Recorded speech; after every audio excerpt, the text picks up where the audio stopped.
Diabetes বা sugar মাঝে মাঝে একটু মিষ্টি খাওয়াও দরকার। আর বাড়ির তৈরি মিষ্টি আশা করি কিছু হবে না।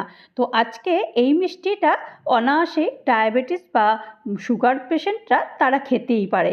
আমার মনে হয় তেমন কিছু হবে না, আর এক আধটা খেলে কিছুই হয় না। তো প্রথমেই আমি 2 কাপ চিনি আর 1 কাপ জল দিয়ে রসটা তৈরি করে ফেলেছি। আর এখানে আমি 200 গ্রাম ছানা নিয়েছি, হাফ চামচ ময়দা, হাফ চামচ কর্নফ্লাওয়ার আর হাফ চামচ চিনি দিয়ে ছানাটাকে প্রথমে ঠিক এই রকমভাবে মেখে নিয়েছি। খুব চাপ চাপ দিয়ে বেশ ভালো করে ছানাটাকে প্রথমে মেখে নিতে হবে।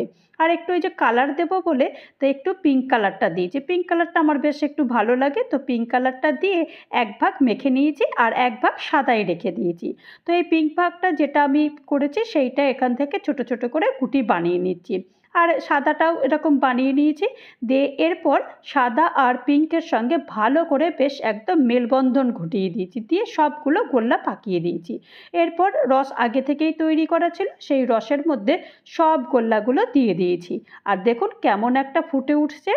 আর এইটা মিষ্টিগুলো ডোবাবার জন্য আমি একটু ময়দাগুলো জল দিয়ে দিয়েছি, আর মাঝে মাঝে একটু গরম জল এরকম হালকা হালকা করে ছিটিয়ে দিচ্ছি, যাতে করে এই মিষ্টির রসটা একদম যেন পাতলাই থাকে।